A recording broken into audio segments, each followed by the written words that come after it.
अभी हमारे साथ है राष्ट्रीय लोक जनशक्ति पार्टी के बिहार के प्रदेश प्रवक्ता चंदन सिंह। इन दिनों बागेश्वर धाम वाले धीरेन्द्र शास्त्री को लेकर के बिहार का राजनीतिक पारा चढ़ा हुआ है। हालांकि शुरू में उनको गांधी में नामांकन करना था, वो नहीं होकर के नौबतपुर में जो जगह दिया गया, उसके बाद कल लालू के लाल तेज प्रताप यादव के बयान ने एक बार फिर से बिहार में राजनीतिक पारा चढ़ा दिया। चंदन सिंह जी, क्या तेज प्रताप यादव ने कहा वो गलत कहा, या तेज प्रताप यादव अब तय करेंगे कि कौन आएगा क्या बोलेगा?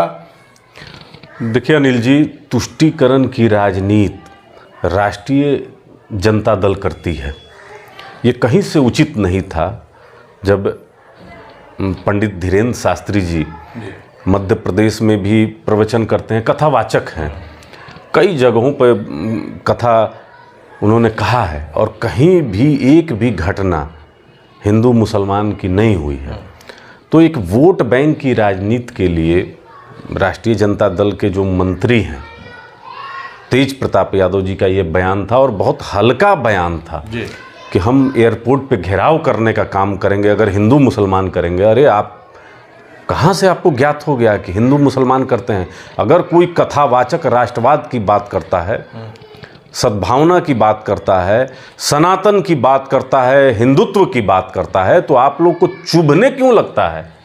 अरे आपके मंत्री तो सदन के अंदर और सदन के बाहर हिंदुओं का सबसे रामचरितमानस को लेकर के सबसे जो पवित्र ग्रंथ है रामायण का विरोध आप लोग करते हैं।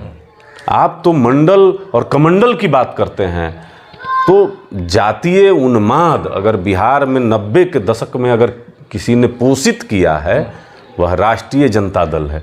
इनको सिर्फ वोट बैंक की राजनीति करनी है। लेकिन आपको पता है अनिल जी कि देश भर में उनके जो श्रोता हैं वह लाखों करोड़ों में हैं।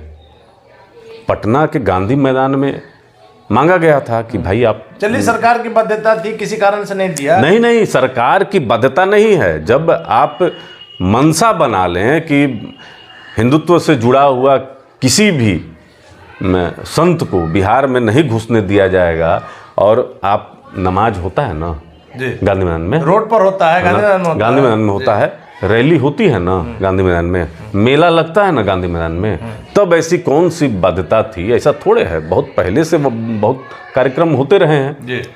तो सरकार की मंशा, और जनता दल यूनाइटेड के भी कई नेताओं का बयान आया है कि आप सद्भावना मत बिगाड़िए। अरे सद्भावना तो आपका पहले से बिगड़ा हुआ है। नहीं चंदन सिंह जी, ये बात इसलिए उठी कि चूंकि तेज प्रताप यादव ने ऐसे कहा। तेज प्रताप यादव खुद एक धार्मिक स्वभाव को माने जाते हैं। देखते हैं आप लगातार वो पूजा पाठ में रमे रहते हैं।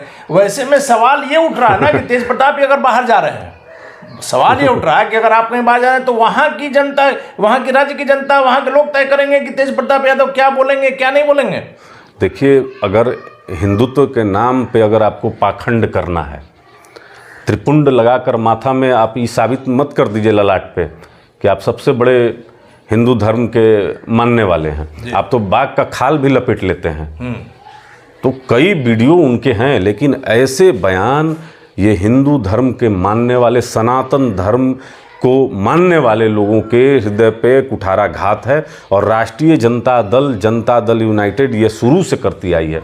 अभी समाधान यात्रा में माननीय मुख्यमंत्री जी को हम लोग देखे कि स्कूल में गए, जहां मजार था वहां चादर चढ़ाया उन्होंने।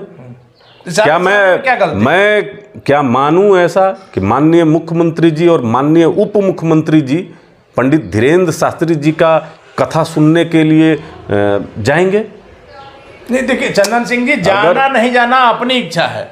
यहाँ बात हो रही है कि इस तरह से माहौल खराब हो रहा है। ना हिंदू को कोई टेंशन है, ना मुस्लिम को कोई टेंशन है। नेताओं के इस तरह के बयान से सामाजिक सद्भाव बिगड़ रहा है। बिल्कुल, ऐसे नेता जिनको क ख ग घ का ज्ञान नहीं है, मैं मानता हूँ कि तेज प्रताप यादव जी का अगर माता पिता का लेगेसी ना रहे अनिल जी, तो इनमें कोई क्वालिफिकेशन नहीं है कि ये बिहार के मंत्री बन जाएंगे।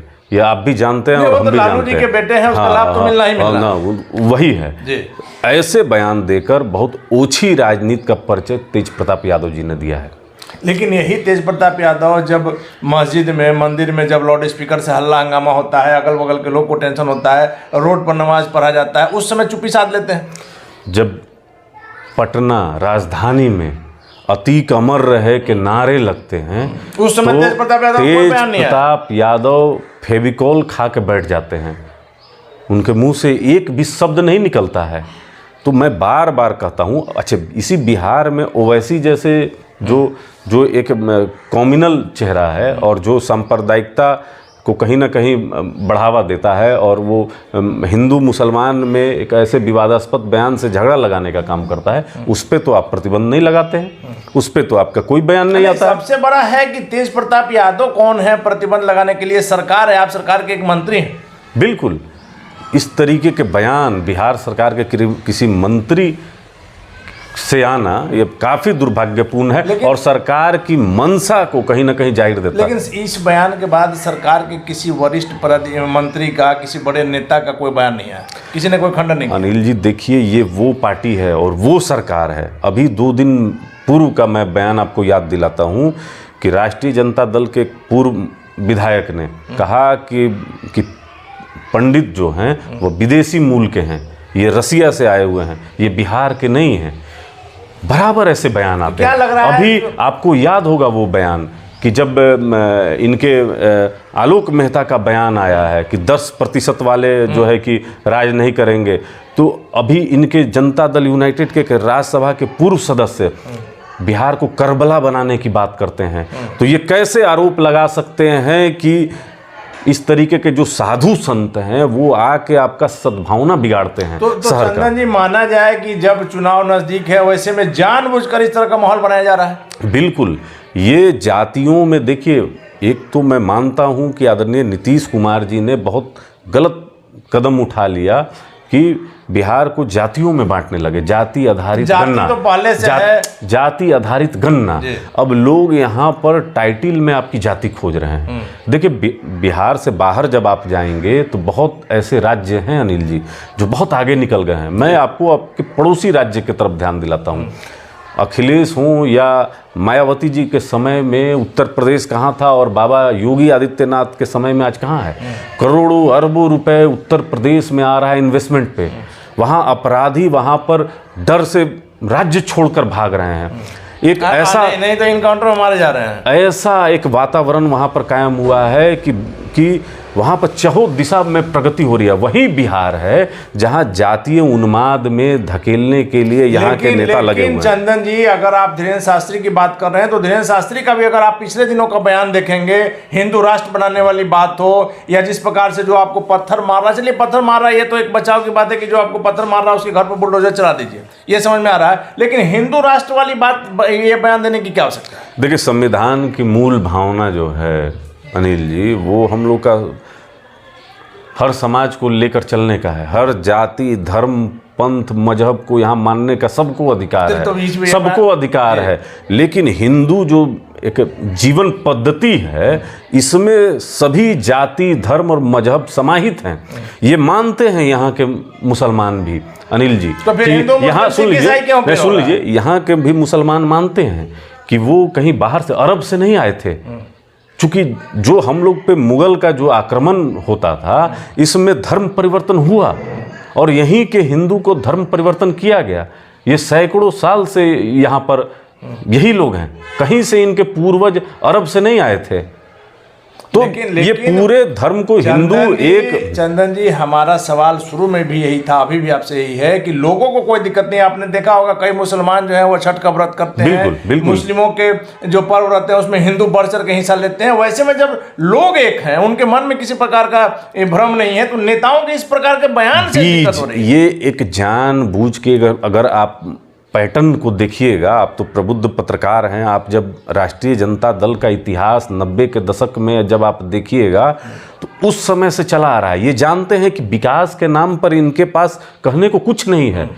अगर मैं कुछ महीने पहले में अगर जाऊं तो यही बिहार चयन आयोग के द्वारा जब प्रश्न पत्र लीक करते थे तो तेजस्वी प्रसाद यादव कहते थे कि बिहार लीक आयोग इसका नाम रख देना चाहिए। आज कितना बदल गया है, आज भाषा बदल गई है। अब यहाँ पर नीतीश कुमार जी को बलि का बकरा बनाया जा रहा है कि जल्दी से बिहार की सत्ता में तेजस्वी बैठे, खेल यहाँ ये चल रहा है। लेकिन नीतीश कुमार जी के पास भी उपलब्धि के नाम पर कुछ है नहीं। बिहार में 17 साल से आप हैं, बहुत सारे ऐसे जहरीली शराब हो, बिहार में अपराध का आंकड़ा हो, कुछ ऐसा अगर पूरे देश में मैं उदाहरण के तौर पे अगर पूछूं तो आपके पास बताने को कुछ नहीं है। लेकिन वर्षों का छोड़ दिया जाए तो नीतीश कुमार का कार्यकाल गलत नहीं रहा है, आप नहीं कह सकते। आप लगातार देख सकते हैं कि बिहार में काम हुआ है। जैसे 2005 से 2010 में काम नहीं हुआ। मतलब क्या काम हुआ है? काम की अगर आप हमको बताइए कि अगर सबसे बड़ा चीज है कि जंगल राज के खिलाफ जब मुख्यमंत्री जी को दिया गया था तो जनता ने जो दिया, उन्होंने शांति का माहौल 2010 तक सभी लोग आप मानते हैं ना कि नीतीश कुमार जी जंगल राज के विरोध में आए, आज उसी जंगल राज की गोद में न बैठ गए। सत्ता जो न करा दे। हाँ, तो उसी जंगल राज के आप गोद में न बैठ गए। आप अगर प्रधानमंत्री बनने की लालसा है तो आपके पास तो कुछ ऐसे तथ्य होंगे ना कि देश को आप बताइएगा कि आप देखिए हम बिहार को जिस तरीके से प्रगति पे पहुंचाए उसी तरीके से हम देश को भी पहुंचाएंगे। तो यहाँ पर तो गरीब दलित जो हैं एड़िया रगड़ के जहरीली शराब पीकर मरे, गरीब दलित बच्चियों का बलात्कार लगातार होता रहा। बिहार में कई सोना व्यापारी हैं जिनके प्रतिष्ठान को लूट लिया गया, और यही नीतीश कुमार जी सदन के अंदर कहते थे कि जो पिएगा सो मरेगा। आज क्या हुआ? नीतीश जी अपने स्टैंड से बदले ना, आज मुआवजा की बात कर रहे हैं। तो आपके पास नहीं है। वहीं माननीय प्रधानमंत्री जी के पास उज्ज्वला योजना, जनधन अकाउंट से लेके देश चारों तरफ से सुरक्षित हुआ है। आज एक भारतीय जब देश से बाहर जाता है तो गर्व से कहता है कि भाई मेरे देश का नेतृत्व मोदी जी कर रहे हैं। चलिए मुख्यमंत्री नीतीश कुमार पर भी कोई दाग नहीं है। निश्चित तौर पर इन दिनों जो भी बिहार में क्राइम बढ़ गया है, लेकिन दाग उस पर नहीं है, उन पर नहीं है, लेकिन वो जिसके साथ हैं उन पर है ना। तेजस्वी प्रसाद यादव पर लैंड फॉर जॉब का केस है ना तेजस्वी प्रसाद यादव पर। आदरणीय लालू प्रसाद यादव जी सजा याफ्ता है ना, आप मानते हैं ना। तो कई मंत्री इनके हैं, अभी तो सत्ता में आप बैठे हैं, आपके कई मंत्रियों के घर पर ईडी के छापे पड़े हैं ना। छापे पड़े हैं, उससे छापे किसी के यहाँ पड़ सकते। चलिए आखिरी सवाल मेरा है चंदन जी कि धीरेन्द्र शास्त्री को लेकर के जो 13 तारीख से बिहार में प्रोग्राम में माहौल गर्मा गया है, नौबतपुर पटना के बगल में, वहाँ उनको जगह दिया गया है। वैसे में क्या लग रहा है कि प्रोग्राम को समय स्थगित कर देना चाहिए या क्या? बिल्कुल नहीं, अपने तय समय पे बाबा बागेश्वर का कार्यक्रम होना चाहिए यहाँ पर। और बिहार के 13 करोड़ जनता पलके बिछाए हुए हैं कि बाबा का वेलकम करने के लिए। और अगर कोई विरोध करता है, विरोध करते हैं तो अगर कोई विरोध करता, मैं तो कहूँगा कि राष्ट्रीय जनता दल की राजनीति समाप्त हो जाएगी बिहार से। आप सनातन को गाली देकर इस बिहार में राजनीति नहीं कर पाएंगे। मैं बार बार कह रहा हूँ, आप जो भी बोलिए बहुत सोच समझ के बोलिएगा। देश के साधु संतों का अपमान, और देखिए मैं तो यहाँ तक कहूँगा कि बाबा बागेश्वर का विरोध सनातन का विरोध है। ये एक मानसिकता के तहत किया जा रहा है, इस्लामिक एजेंडा के तहत किया जा रहा है, और एक टुकड़े टुकड़े गैंग है जो इस तरीके का विरोध का आयोजन ये लोग कर रहे हैं। चलिए थे हमारे साथ रालोसपा के बिहार के प्रदेश प्रवक्ता चंदन सिंह जी, जिनका साफ तौर पर कहना है कि बाबा धीरेन्द्र शास्त्री का विरोध जो है एक सोची समझी साजिश के तहत किया जा रहा है, और इनका विरोध जो है सनातन धर्म का विरोध माना जाएगा। हालांकि धीरेन्द्र शास्त्री के बिहार आगमन को लेकर के, पटना आगमन को लेकर के बिहार का राजनीतिक पारा चढ़ गया है।